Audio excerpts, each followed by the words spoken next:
के साथ फिर से आपका स्वागत है। दोस्तों, प्रतिशतता की भाग 4 की इस वीडियो में हम 71 सवाल से पढ़ेंगे। 70 तक के हम सवाल कर चुके हैं, जिन्हें आप चैनल के प्लेलिस्ट में जाकर देख सकते हैं। एक बार आप शुरू से सभी वीडियो को देखिए तो आपको ये चैप्टर आसान लगेगा। कोई ज्यादा जटिल चैप्टर ये नहीं है, बड़ा ही आसान चैप्टर है और इम्पोर्टेंट चैप्टर भी है। सभी एग्जाम में प्रतिशतता जो चैप्टर है इससे क्वेश्चन पूछे जाते हैं। तो 71 क्वेश्चन, किसी वस्तु पर दलाली की दर 4% से 5% होने पर भी उस दलाल की आय अपरिवर्तित रही तो उसके व्यापार में कितने परसेंट की कमी आई। देखिए, आपसे सवाल क्या पूछा कि भाई कितने परसेंट की कमी आई। अब देखिए, मैंने आपको एक सूत्र बताया था कि कितने परसेंट की कमी या कितने परसेंट की वृद्धि। अब कितने परसेंट की कमी की अगर बात करें तो सूत्र था भाई कि आप ऊपर अंतर लिख लो, जो भी संख्या आपको दी गई अंतर लिख लो, कितने परसेंट कमी हो या कितने परसेंट की वृद्धि हो। कमी के लिए भाग बड़ी संख्या से करते हैं, अधिक के लिए भाग छोटी संख्या से करते हैं, परसेंट के लिए हमेशा गुना 100। बहुत छोटा सूत्र था, आसान सा सवाल है। कितने परसेंट की कमी बराबर अंतर बटे बड़ी संख्या परसेंट के लिए गुना 100। अब देखिए, 4% से 5% हो गई तो अंतर क्या हुआ, 1 का। अब पूछा है भाई कितने परसेंट की कमी, और कमी के लिए भाग बड़ी संख्या कितना 5, 4 और 5 से बड़ी संख्या बटे में, और परसेंट के लिए गुना 100। 5 तक 8 का छोटा कर दो, 20% की उसके व्यापार में कमी आई। दूसरा क्वेश्चन, नेक्स्ट क्वेश्चन 72 सवाल है कि पटसन के भाव में 20% कमी आने पर इस पटसन का भाव 800 रुपए प्रति क्विंटल हो गया, तो बताइए कि इसका प्रारंभिक भाव क्या था, इसका पहला भाव क्या था। देखिए भैया, परसेंटेज होता है 100 से, परसेंटेज जो है वो 100 होता है। अब यदि 20% की कमी आ जाए तो 20% की कमी का मतलब 80 बटे 100 यानी 80% रह गया। देखिए, परसेंटेज है घट गया, परसेंटेज में कमी है तो 100 में से घटा कर बटे 100, और बढ़ गया तो 100 में जोड़कर बटे 100 कर लीजिए। यदि 20% की कमी है तो मतलब 80%, और 80% नहीं 80 बटे 100। अब यदि परसेंटेज की बात करूं तो 80% बच गया, और वास्तविक भाव की बात करूं तो 800 रुपए बच गया। इसका मतलब 80 बटे 100 यानी 80% ही 800 रुपए के बराबर होगा। परसेंटेज के हिसाब से तो 80% रह गया, वास्तविक देखो तो 800 रुपए रह गया, तो इधर 80% ही 800 रुपए के बराबर है। और यदि 80% बराबर 800 है तो पूछे पहले कितना था, या कुल 100 का मान कितना होगा। और कुल के लिए देखो भाग और भाग का उल्टा गुणा, और 80 बटे में 1 0 काट दो, कितनी बार 10 बराबर 1000। तो पहला जो भाव था वो 1000 रुपए प्रति क्विंटल था। ठीक है, सवाल नंबर 73 और सवाल नंबर 74 दोनों क्वेश्चन हम पहले से ही पढ़ चुके हैं, फिर भी एक बार आप रिवीजन कीजिए अपना। खाद्य तेलों में 25% की वृद्धि होने पर खपत कितने परसेंट कम कर दी जाए कि भाई खर्च न बढ़े। देखिए, जो खाद्य तेल हैं उनके मूल्य में 25% की बढ़ोतरी होगी। जैसे ही तेल की कीमत बढ़ेगी तो आप तेल की खपत कुछ कम कर लो, यानी अगर आप 2 किलो यूज करते हैं तो आप 1.5 किलो यूज कर लो, यानी कुछ कम यूज कर लो। अगर आप कम यूज करेंगे तो जो खर्चा बढ़ना था वो नहीं बढ़ेगा, क्योंकि भाव ज्यादा होगा तो आप सामान कम खरीद कर ले आओ। तो ये पूछ रहा कि भाई खपत कितने परसेंट कम की जाए। भाई माना पहले जो तेल था वो 100 रुपए के हिसाब से आता था, जो भी आप लिखना चाहो, परसेंटेज 100 लिख लिया। अब 25% की वृद्धि तो वही तेल 125 रुपए का आने लगा। जो 100 रुपए का था वो अब 125 का है। बताओ कितने परसेंट कमी करो। अब कितने परसेंट कमी, अब ये सूत्र तो हम 2-3 दिन से लगातार पढ़ रहे हैं। कितने परसेंट कम, और कमी के लिए अंतर, अंतर कितना है जी 25। भाई कमी हो या वृद्धि पर अंतर लिखो। और अगर कमी पूछना तो कमी के लिए भाग बड़ी संख्या से, और वृद्धि पूछे तो भाग छोटी संख्या से। कमी के लिए भाग बड़ी और वृद्धि के लिए भाग छोटी, और हमेशा परसेंट के लिए गुना 100 करना। देखो 25 तक कितनी बार 5 बार, और 5 तक 20, तो आपको उत्तर कितना होगा 20। कितने परसेंट की कमी करनी होगी खपत में, 20% आप कम यूज कर लो, आप पर कोई प्रभाव नहीं पड़ेगा, आपका कोई खर्च नहीं बढ़ेगा। उसी प्रकार देखिए, अभी कल की वीडियो में सदाबहार का नियम पढ़ा था। क्या सवाल है किसी वस्तु पर कर मतलब टैक्स में 20% की वृद्धि होने पर उसकी खपत में 20% कमी कर दी गई, तो बताइए कुल पर क्या प्रभाव पड़ा। बढ़ा तो कितने परसेंट बढ़ा, घटा तो कितने परसेंट घटा। देखिए जब सवाल में 2% दिए हो, दोनों बढ़ते हो या दोनों घटते हो या एक बढ़ता हो और दूसरा घटता हो, तो सदाबहार का प्रयोग करते हैं।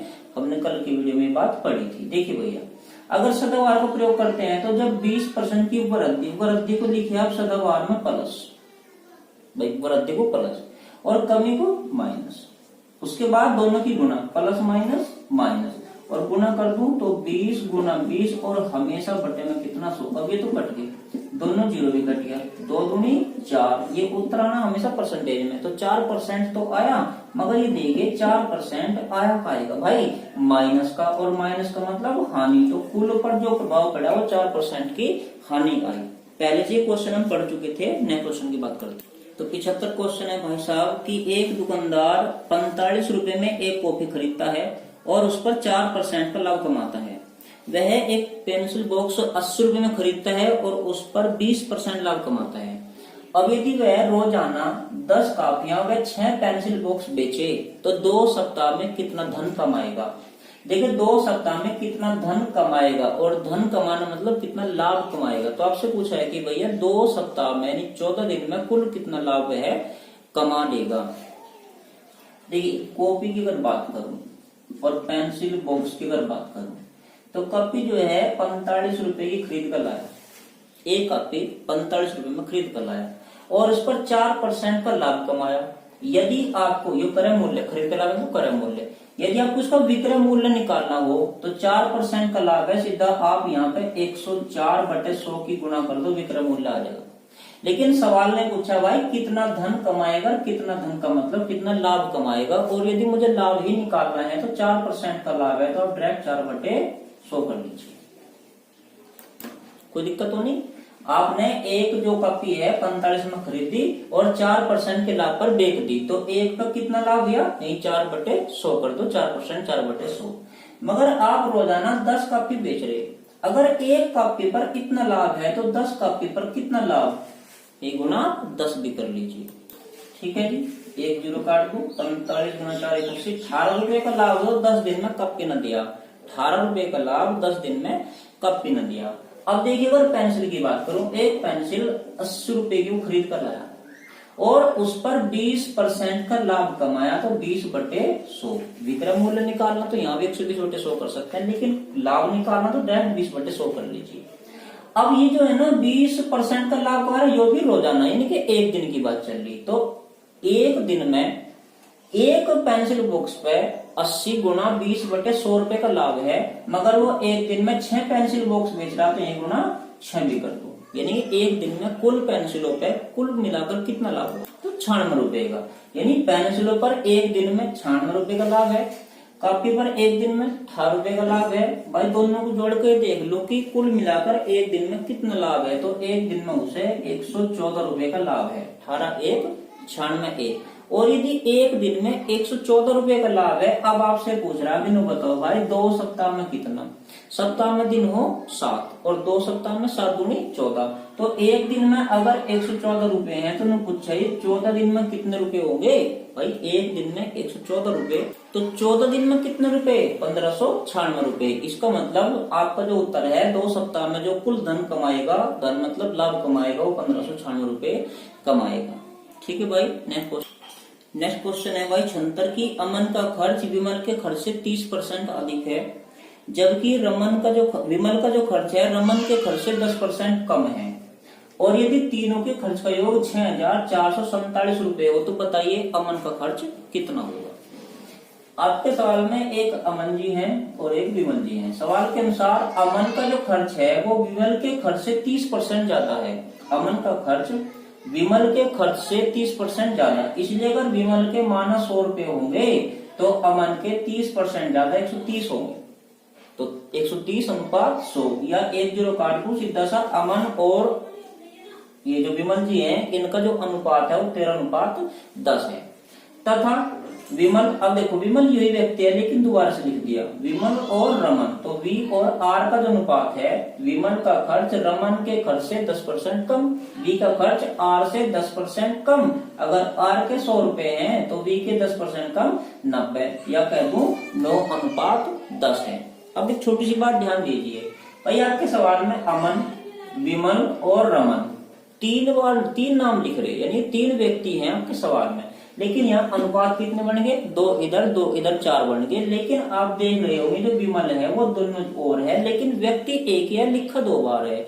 तो जब एक ही व्यक्ति अनुपात पहले के साथ अलग और तीसरे के साथ अलग हो, कोई व्यक्ति कॉमन हो, व्यक्ति 3 है लिख दिए 4 बार, व्यक्ति 4 है लिख दिए 5 बार, यानी एक फालतू हो जा, तो उसे इकट्ठा करने के लिए जेड पोजीशन का प्रयोग करते हैं। क्या है जेड पोजीशन? सबसे पहले समझिए कि ए और बी है, बी फिर से उठा लिया और बी के साथ कोई तीसरा व्यक्ति, तो देखो दूसरा व्यक्ति कॉमन है, पहले के साथ अलग अनुपात और तीसरे के साथ अलग अनुपात, व्यक्ति हैं 3 लिख दिए 4 बार। तो जेड पोजीशन के लिए आप ए, वी और आर, क्योंकि अगर 3 व्यक्ति हैं तो पहले तो सबसे पहले अनुपात 3 के ही चाहिए, और अनुपात 3 के लिए बनाने के लिए जेड पोजीशन का प्रयोग करते हैं। ए का मान 13, वी का मान 10। फिर देखो वी जो एक ही व्यक्ति है लिख रहा है 2 बार, तो इसी वी का मान फिर से कितना 9, और 9 के साथ आर जो है उनका मान कितना 10, तो 13:10 और 9:10। अब आप क्या करेंगे भाई, जेड पोजीशन का मतलब है कि बाहर बाहर की गुना, अंदर अंदर की गुना और बाहर बाहर की गुना कर दो, एक जेड का रूप से बन गया। इस पोजीशन का नाम है जेड पोजीशन। तो 13×117, ये कितना हो गया भाई 90, और ये कितना हो गया 100। अनुपात कितना आया 117, 90:100। तो ये सब कुछ खत्म हो गया। अब जो अनुपात है अमन का 117 है, विमल का 90 है और रमन का 100 है, और सवाल के अनुसार इन तीनों वयों का जो योग है वो 6447 है। और देखिए अनुपात का नियम क्या कह रहा है आपको, अनुपात का नियम कह रहा है भाई कि अगर यहाँ पे योग दिया तो इस योग को अपने योग मतलब अनुपात के योग से भाग कर लो। यदि यहाँ पे किसी एक का माना रमन का मान है तो रमन को रमन से भाग, विमल है तो विमल से भाग, अंतर है अंतर से भाग, गुणा है गुणा से भाग, यानी जो भी कुछ दिया उसे उसी से भाग कर दो, और भाग करने के बाद जो भी कॉमन आया उसकी वापस गुणा अनुपात में कर दें, आपको उत्तर तैयार है। तो देखिए 117, 90 और 100 इनका जो योग 307 होगा, तो आप इसे 307 से भाग कर लो, यानी उसका जो योग है किताब वाले का वो 6447 है, और हमारे अनुपात का योग 300 भाग करने के बाद कितना कॉमन आया 21, और जो 21 कॉमन है, जो भाग फैलाया कॉमन बोल दिया। अब जो कॉमन है ए का पूछे तो ए में गुना भाई, वी पूछे वी में गुना, और आर पूछे आर में गुना। क्या पूछ रहा है आपसे कि अमन का मान बताओ, और अमन का मान है 117 और गुना किसकी 21 की। देखो कितना हो गया 2457 रुपए।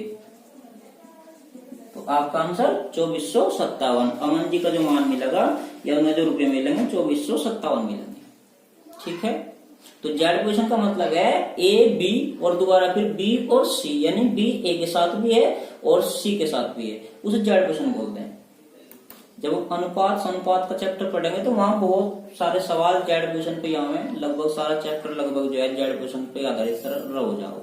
बात कर नेक्स्ट क्वेश्चन, और नेक्स्ट क्वेश्चन मैं आपके लिख दूं। देखिए जो क्वेश्चन आपके सामने लिख रहा है भाई, सवाल देखते तो समझ गए होंगे आप, हैं कई बार हम इस तरह क्वेश्चन पढ़ चुके, आपके लिए है ऑप्शन भी आपके सामने है, हल कीजिए। चलो हम चलते हैं भाई 78 सवाल पे, हिसाब हल करके जरूर देखिएगा। 78 क्वेश्चन है भाई कि एक व्यक्ति की मासिक आय 13,500 रुपए थी, उसका मासिक जो खर्च है वो 9,000 रुपए था, लेकिन अगले साल मासिक आय में 14% की वृद्धि और जो खर्च है वह है उसमें 7% की वृद्धि हुई। तो अब बताइए उसकी मासिक बचत में कितने % की वृद्धि हुई। देखिए भैया वो जो रुपए कमा रहा प्रति माह 13,500 रुपए कमा रहा, और 13,500 में तो उसका जो खर्च है जो व्यय है वह है जी 9,000 रुपए। तो यहाँ देख लो भाई बचत कितनी, अब 13,500 में तो 9 खा ले तो कितने बच गए 4,500 रुपए हर महीने वो बचा ले। तो इसकी जो आय है उसमें 14% की वृद्धि होगी। अब 14% की वृद्धि है तो ये तो आप एक काम कीजिए, आप इसका 14/100 निकाल लो, 14/100 निकालने पर जो आया उतने पे बढ़ गए तो 13,500 में जोड़ दो। 14% की वृद्धि 14/100 निकाल कर उसी में जोड़ दो। या फिर 14% की वृद्धि है तो डायरेक्ट 114/100 कर लो, क्योंकि परसेंट है 100 का, बढ़ेगा तो 100 में जोड़ दो, घटेगा तो 100 में तो घटा दो बटे 100। तो 13,500 में 14% की वृद्धि तो 114/100 बराबर 9,630। 9,630 यानी अब 9,630 नहीं भाई, 15,390। 15,390 15,390। अब यानी जहां पर वो 13,500 रुपए की आय यानी कमाई करता था तो वहां 15,390 रुपए कमा कर लाने लगा। अब जब कमाई ज्यादा होगी तो भाई खर्चा भी उसका 7% बढ़ गया, और 7% बढ़ गया तो या तो आप 7/100 निकाल के इसी में जोड़ दें, या 7% की वृद्धि तो 107/100 कर दें। 2 जीरो में काट दो, 1 जीरो लगावे और बाई 9 सते 63 9,630 रुपए अब उसका खर्चा होना शुरू हो। अब नई कमाई 15,390, खर्चा हो रहा है जी भाई 9,630 का। दोनों देख लो, कमाई 15,390 की हो रही, खरा 9,630 रुपए, तो बचा कितने रहा इसमें थे, इसे घटा दो तो 5760 रुपए अब उसकी नई बचत है। 5760 रुपए। पहले क्या था, 13,500 रुपए कमा कर लाया था, 9,000 खा लाया था, बचत 4500 की।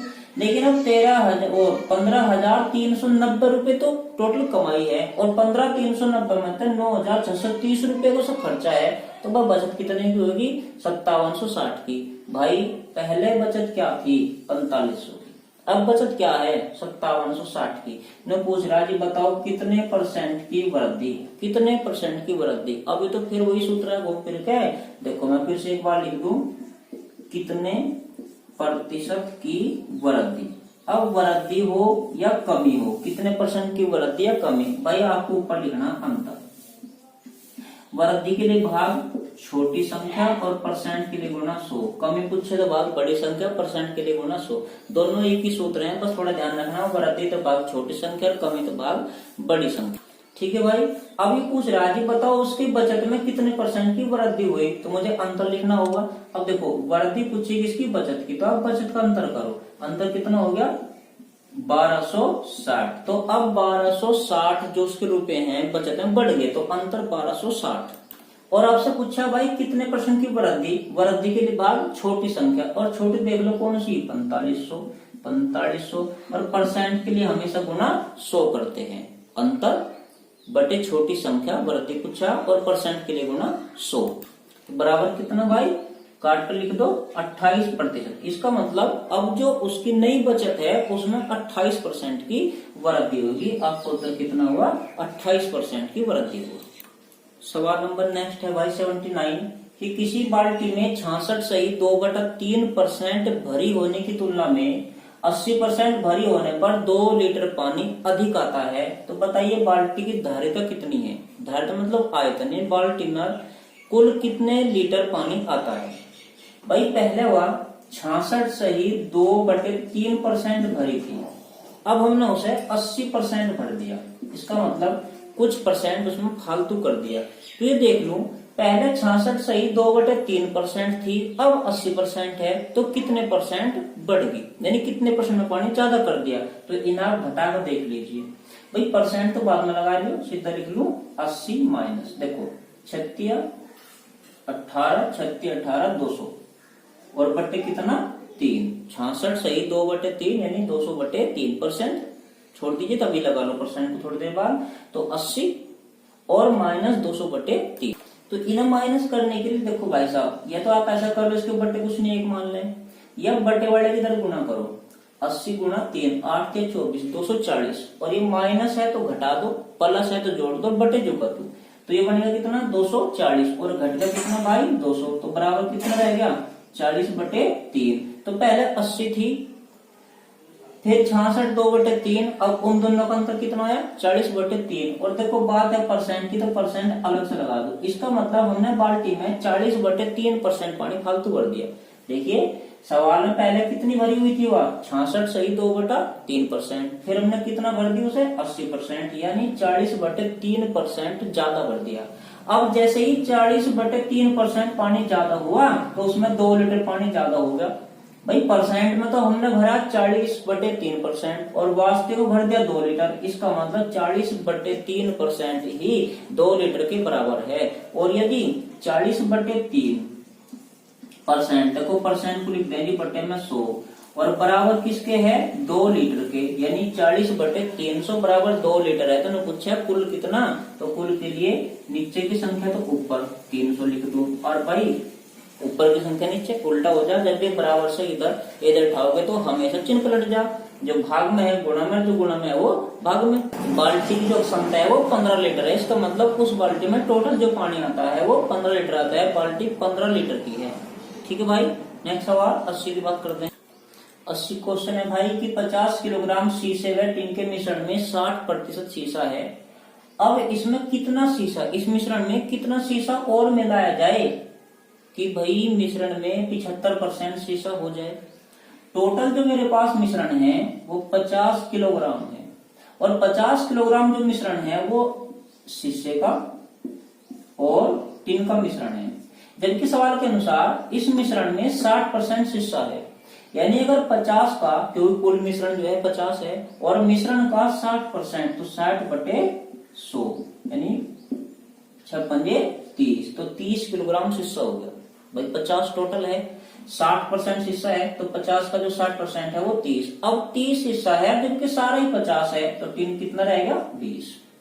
50 में से 30 माइनस कर दो, तो शीशा तो है 30 और टिन है 20। अब सवाल ये पूछ रहा है भाई कि इसमें कितना शीशा मिलाया जाए। देखिए यहाँ में पूछा है कितना शीशा मिलाऊं, तो क्या आपका भाई कितना शीशा मिलागा, तो कितना शीशा हो जाएगा वो भी नहीं पता। लेकिन इतना पता है कि मिश्रण में 75% शीशा हो जाए। देखिए जो मिश्रण है उसमें शीशे की मात्रा कितनी चाहिए 75%। और भाई प्रतिशत होता है 100 का।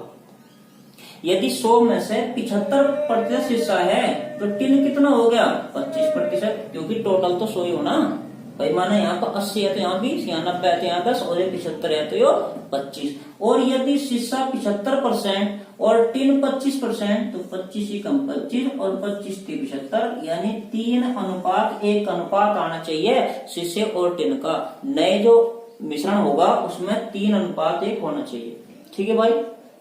अब आप ही देखिए भाई शीशे में तो 30 था, पता नहीं कितना मिला कितना होगा वो मेरे पास नहीं है, ये तो अनुपात नया, लेकिन कितना मिला कितना होगा वो नहीं पता। मगर देखिए भाई जो भी कुछ हुआ शीशे के साथ हुआ।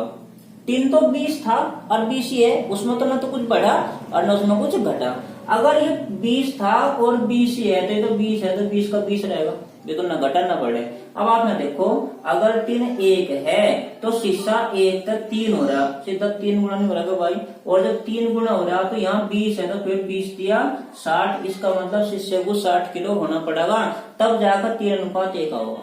शीशे को 60 किलो होना पड़ेगा और मेरे पास है कितना 30 और चाहिए कितना 60, तो कितना बढ़ाना होगा, यानी 30 में क्या जोड़ दूं कि 60 हो जा, तो 30 ही किलो शीशा उसमें आपको रड़ाना होगा। आपका उत्तर 30 किलो। नेक्स्ट क्वेश्चन सेम उसी प्रकार का सवाल, बस थोड़ा तो देखो चैन होता है चला ही जाएगा भाई साहब। यदि 7% लवण वाले 12 लीटर घोलित मिश्रण को उबालकर 4 लीटर पानी को उड़ा दिया जाए, वाष्पित कर दिया जाए, तो बचे घोल में अब लवण का परसेंटेज कितना होगा। भाई अगर 12 लीटर है तो लवण कितना है 7%। अब उसमें 4 लीटर हमने पानी उड़ा दिया गर्म करके, जो भाप बन के उड़ गया, तो अब जो 4 लीटर उड़ गया तो अब लवण कितने % है आपसे पूछा। देखिए भाई साहब लगभग पहले क्वेश्चन की बात ही आप हल कीजिए। आपके पास टोटल मिश्रण 12 लीटर है जबकि लवण और भाई पानी, तो सवाल के अनुसार 7% लवण है तो 12 का आप 7/7/100, 12 सत्ते 84। इसका मतलब देखो 2 0 है तो 0.84 लवण है। टोटल 12 में से 0.84 लवण है तो 12 में से 0.84 घटा दो 11.16। 11.16 क्या बच गया पानी बच गया। बस 84 घटा के 16, तो जो आपके पास 12 लीटर मिश्रण है उसमें 0.84 तो लवण है, 11.16 उसमें पानी है। अब सवाल के अनुसार आपने 4 लीटर पानी को वाष्पित कर दिया। यदि सवाल के अनुसार 4 लीटर पानी वाष्पित है तो वही लवण को ना छेड़ियो पानी उड़ावांगे, और जब पानी उड़ाया तो 7.16 रह गया। और देखिए उड़ेगा तो पूरा मिश्रण ही, मगर मिश्रण में मात्रा घटे केवल पानी की, क्योंकि साल में कंडीशन है कि अपने केवल पानी को उड़ाया, इसलिए 12 था, 4 उड़ गया। नया जो मिश्रण है वो 8 लीटर रहेगा। ये तो आप यहाँ देख लो, 7.16 तो पानी है, 0.8 लवण है, जोड़ कर देख लो कुल 8 है। या ये देख लो 12 था, 4 लीटर पानी उड़ गया, कितना रहेगा 8 रहेगा। अब आपसे पूछ रहा है जो नया घोल है, नया घोल मतलब 8 लीटर, इसमें लवण कितने परसेंटेज है। अब देखिए परसेंट के लिए हम क्या करेंगे भाई, जिसका परसेंट पूछा उसको ऊपर लिखो, लवण का परसेंट पूछा लवण को ऊपर लिखो, पानी का परसेंट पूछा पानी को ऊपर लिखो, और बटे में लिखते हैं हमेशा टोटल, भाई कुल कितने में थे। अब देखिए पहले तो था 12, लेकिन अब जो 0.48 लवण बच रहा वो किस में बच रहा, 8 में था, क्योंकि 4 लीटर को आप उड़ा चुके। तो अब योग कितना है 8, और परसेंट के लिए हमेशा गुना 100 करते हैं। भाई जिसका परसेंटेज निकालना उसे ऊपर लिखो, बटे में योग और परसेंट के लिए गुना 100। देखिए बाद में 2 अंक हैं, दोनों 0 को 8 दशमलव हटा दो। अब 8 ढाई 80 और 8 पंजे 40, तो 10.5 10.5% अब नए घोल में लवण है, जबकि पहले कितना था भाई 7% था। क्लियर है। तो नेक्स्ट क्वेश्चन भी उसी प्रकार, 50% अम्लीय 9 लीटर द्रव में कितना पानी मिलाया जाए कि अम्लीय सांद्रता 30% रह जाए। इसका मतलब यह है कि भाई आपके पास जो द्रव है वो 9 लीटर है, जिसमें कुछ अम्ल है, एसिड है और कुछ पानी है, मिले हुए हैं, और 50% अम्लीय, यानी 9 में से 50% अम्ल है, 9 में से 50% अम्ल है। तो ये पूछ रहा है कि कितना पानी और मिलाऊं, कितना पानी और मिलाऊं कि अम्ल जो है 50% की जगह 30% रह जाए।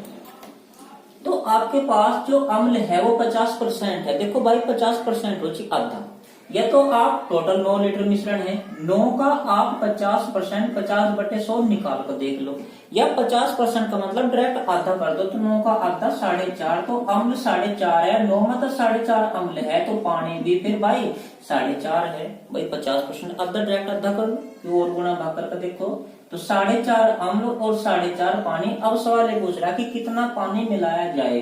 अभी सवाल नंबर हम 80 इसी प्रकार से पढ़ रहे थे, कितना पानी मिलाया जाए। अब कितना पानी मिलाया जाए वो तो नहीं दिया, मगर लास्ट में चल के अम्ल का जो सांद्रता है, अम्ल का जो प्रतिशत है वो 30% रह जाना चाहिए। अब यदि अम्ल 30% रहना चाहिए तो परसेंट तो भाई 100 का होता है। यदि अम्ल 30% है तो पानी को फिर 70% होना पड़ेगा, क्योंकि परसेंट तो 100 का है। और देखिए जब 30% और 70% तो छोटा कर दो तो 3:7 इनका अनुपात आ गया, यानी नए अम्ल और पानी का अनुपात 3:7 होना चाहिए। भाई साहब पानी जो है कितना बढ़ाया जाएगा, कितना हो जाएगा हमें नहीं पता, लेकिन इतना पता कि जो भी कुछ होगा होगा पानी के साथ। अम्ल तो 4.5 है और भाई 4.5 ही रहेगा, वो तो न घटा न बढ़ा। इसका मतलब मेरे पास नया पानी नहीं है तो मैं पानी को पानी से भाग नहीं कर सकता, लेकिन अम्ल को अम्ल से भाग तो कर सकता हूँ। जब यहाँ पर 3 और यहाँ पर 4.5, तो देख लूं 4.5 बराबर 3 है, तो 1 के बराबर कितना, या कह दूं कि अम्ल को अम्ल से भाग करने पर वो क्या है, अम्ल 4.5 में कहूँ जी, 3 तो कॉमन कितना आ गया 1.5, और 1.5 की गुणा का जो पूछ रहा पानी बताओ, और पानी कितना है भाई 7, तो 15/105 यानी 10.5 पानी हो जाना चाहिए। अब आपके पास पानी कितना था 4.5 था, कितना टोटल होना चाहिए 10.5 होना चाहिए। तो अब 4.5 में कितना और जोड़ दूं कि 10.5 पानी हो जाए, तो भाई 6 लीटर पानी आपको और डालना होगा, आपका उत्तर 6 लीटर होगा। ठीक है, तो 83 सवाल वैसे देख तो ये आप पहचान भी गए होंगे और आपने हल भी कर दिया होगा, करके देख लीजिए। मेरे करने से पहले वीडियो पॉज कीजिए और हल कर लीजिए। देखो टोटल जो आपके पास है 50 ग्राम चीनी के घोल को, 50 नहीं 300 ग्राम, जो टोटल 300 ग्राम है चीनी का घोल कोई मिश्रण, उसमें 40% चीनी है। तो आप इस 300 का 40/100 निकाल लें, 4×12 120 जो है वो चीनी है भाई। कोई घोल है, पानी में अपने घोल रखी, तो बाकी क्या पानी लिख लू, घोल है तो दूध में पानी में कहीं में तो रड़ा गई उसे। अब 300 में से 120 चीनी है तो 180 क्या बचेगा, पानी बचेगा।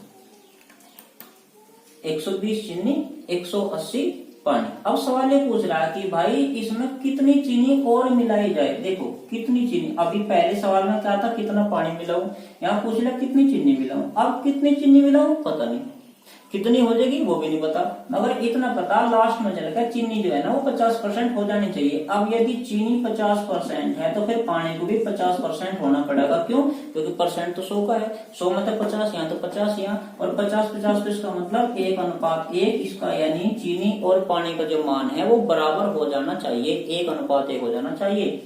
अब देखो चीनी में कुछ चीनी बढ़ाई, लेकिन कितनी होगी कितनी में वो तो पता नहीं, मगर जो भी कुछ होगा चीनी के साथ होगा। पानी तो 180 था और 180 ही रहेगा।